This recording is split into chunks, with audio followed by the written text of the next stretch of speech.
At 6:47 a.m. on July 14, 2024, Robert Morrison returned from a business trip to find his front door unlocked. Inside his Phoenix home, furniture was overturned, a 65-inch television was missing, and the sliding glass door had been shattered from the inside. Behind the Kit Morrison Island, Robert discovered the body of his 34-year-old wife, Sarah Morrison. She had been brutally attacked. Her wedding ring was gone. The initial 911 call reported a home invasion. But when Maricopa County Sheriff's deputies arrived at the scene, the evidence didn't match the story. The glass shards from the broken door were scattered in the wrong direction. There were no signs of forced entry anywhere else in the house. Most troubling of all, Robert's 20-year-old twin sons, Jake and Dylan Morrison, were nowhere to be found. Within 32 days, investigators would uncover a conspiracy that shocked the quiet suburb of Ahwatukee foothills. The truth about what happened that night would expose a level of family betrayal that few could imagine. Robert Morrison met Sarah Morrison at Phoenix General Hospital in November 2019. Morrison, a 44-year-old construction supervisor, was visiting his injured foreman when Sarah, a registered nurse in the emergency department, treated his minor hand laceration from a job site accident.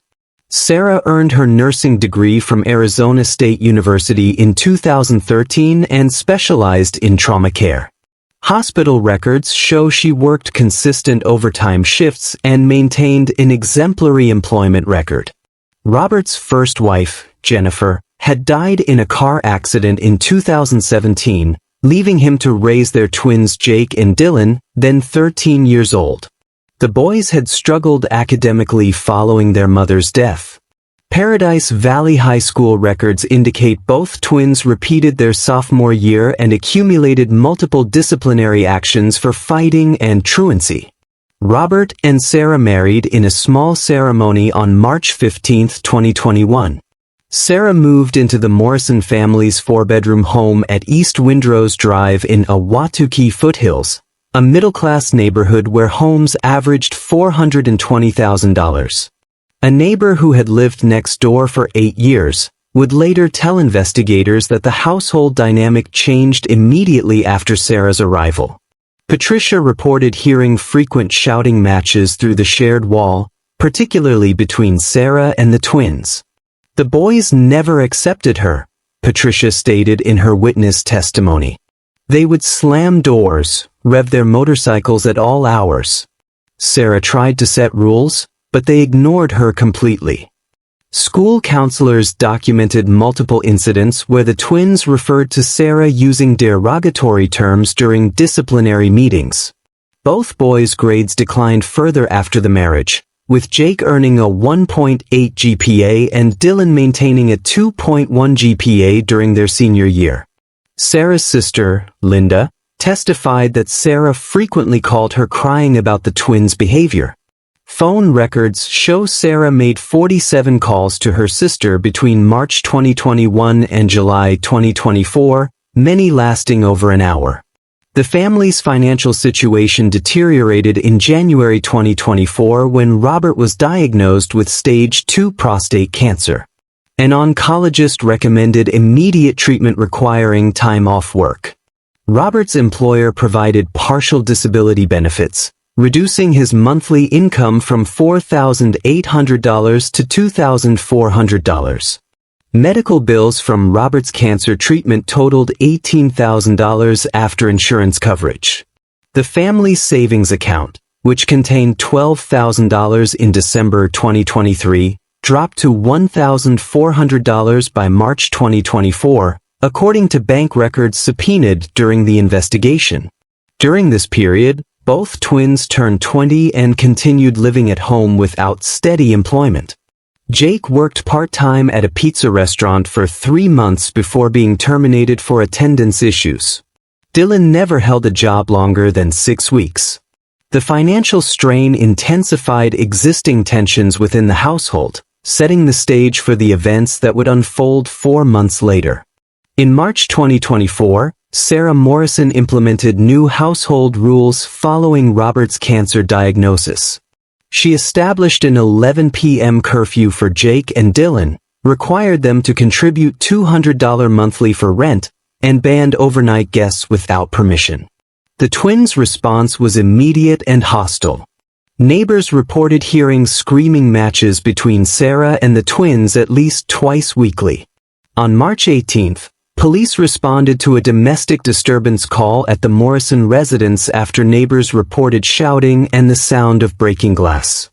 Sarah's attempts at discipline escalated tensions further.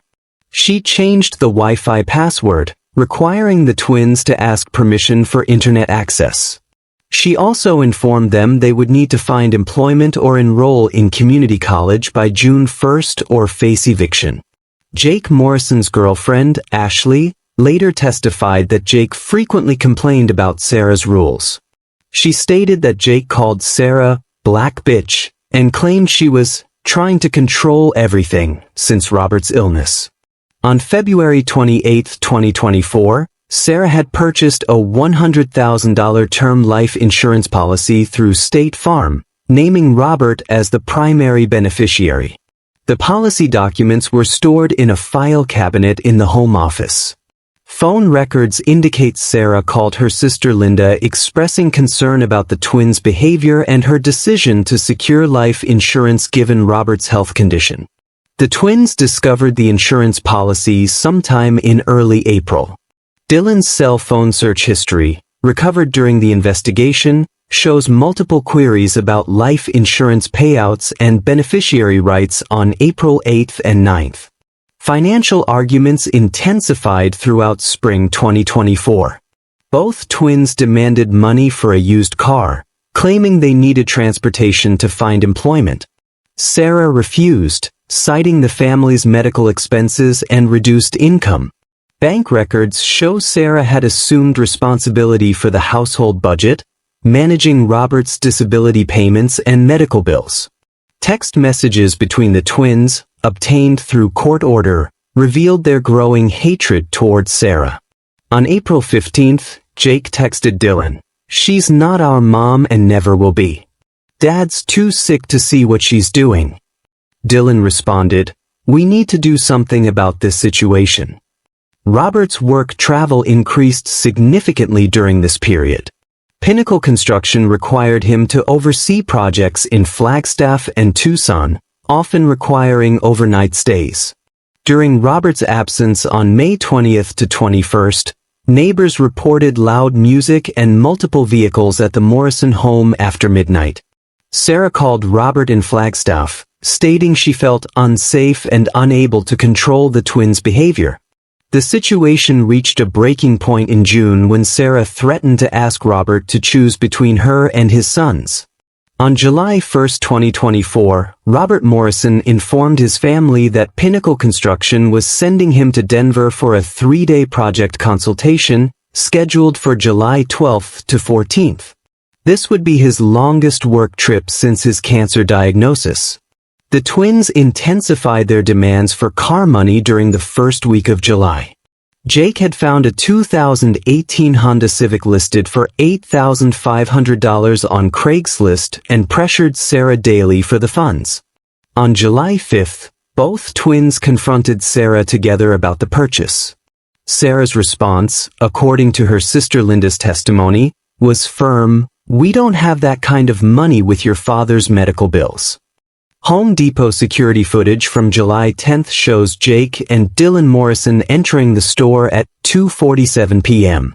They purchased zip ties, latex gloves, and a small crowbar, paying $23.67 in cash. The store employee later identified both twins from surveillance images during the police investigation. Digital forensics experts recovered the twins' internet search history from their shared laptop. Between July 8th to 11th, searches included "How to stage a burglary," "Burglary gone wrong statistics," and "How long do police investigate break-ins?"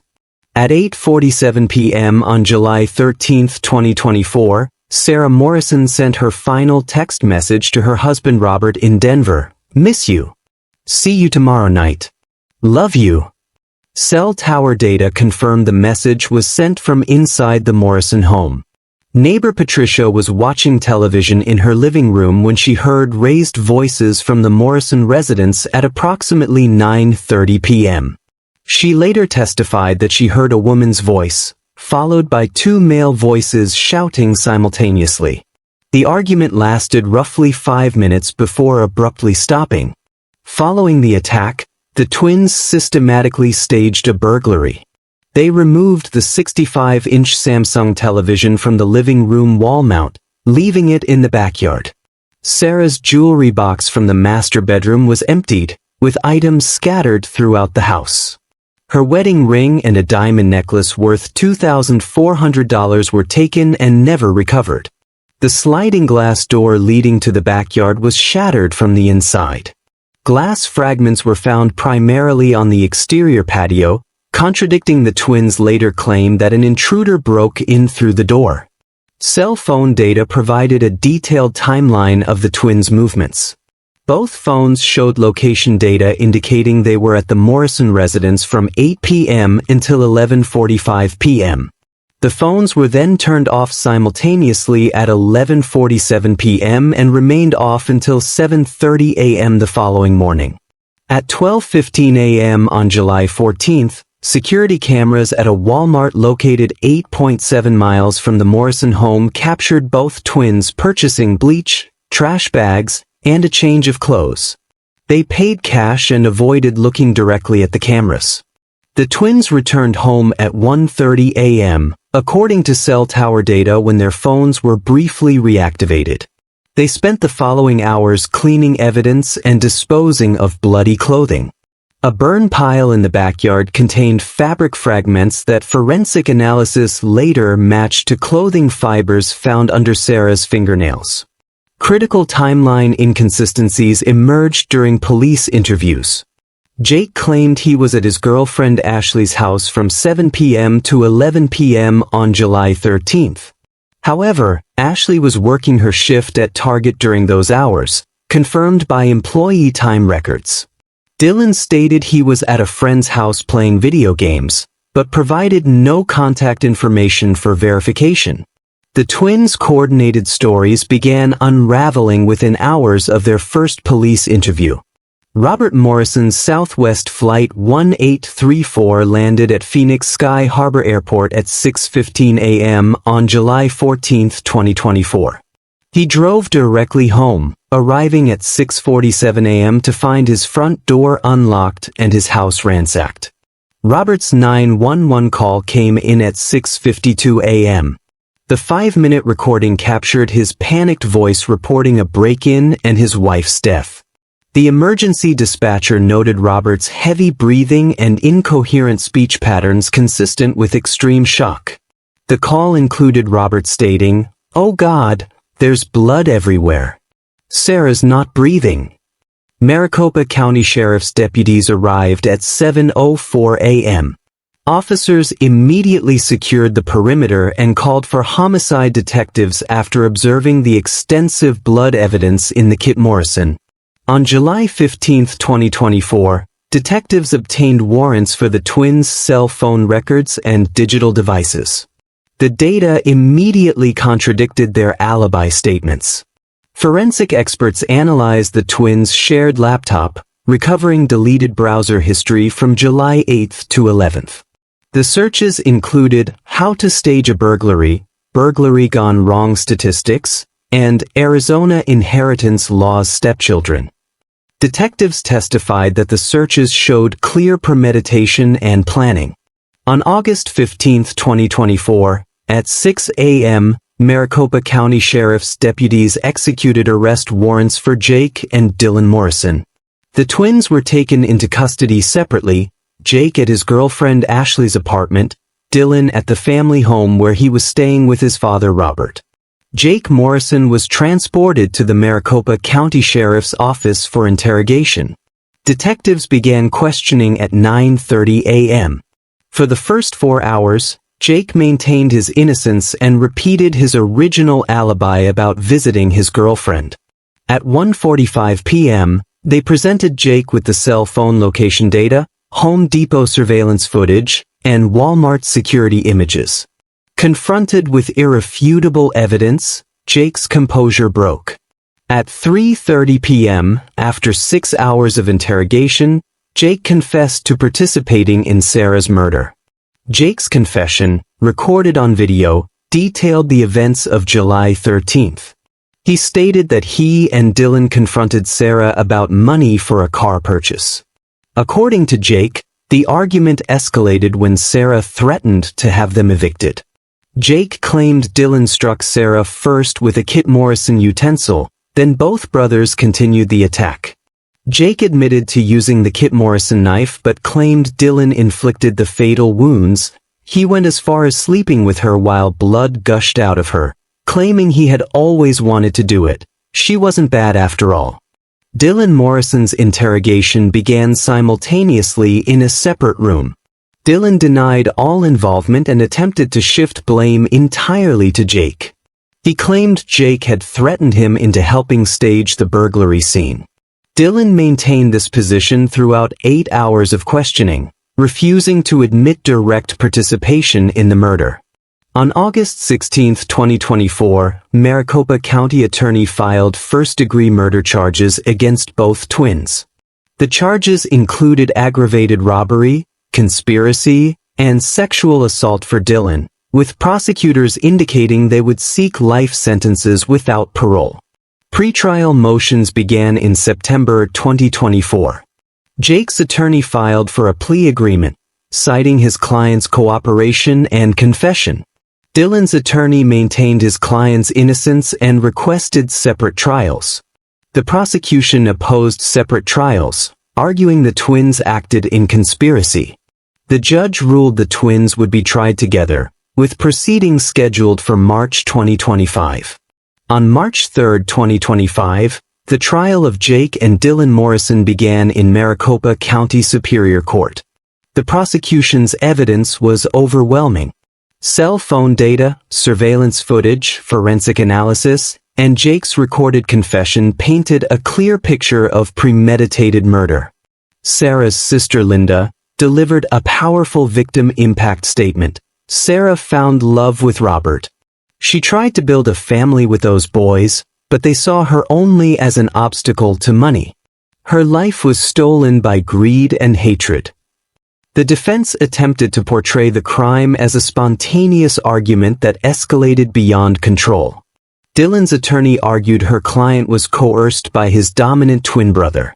Jake's public defenders sought to minimize his client's role, claiming emotional distress over his father's cancer diagnosis. The jury deliberated for 4 hours on March 18, 2025. Both twins were found guilty of first-degree murder, aggravated robbery, and conspiracy. The judge sentenced each to life imprisonment without possibility of parole on March 25, 2025. Robert Morrison attended every day of the trial, sitting in the front row behind the prosecution table. His victim impact statement was brief. "I have lost everything, my wife to violence and my sons to their own choices. Sarah deserved better than this family gave her." The community held a memorial service for Sarah. Over 200 people attended, including Sarah's colleagues from her workplace and neighbors who remembered her kindness. Jake Morrison is currently incarcerated at Arizona State Prison Complex Amon in Florence, Arizona. Dylan Morrison serves his sentence at Arizona State Prison Complex Lewis in Buckeye. The Morrison case serves as a stark reminder that family violence can emerge from anyone, anywhere, when greed and desperation override human compassion and basic morality.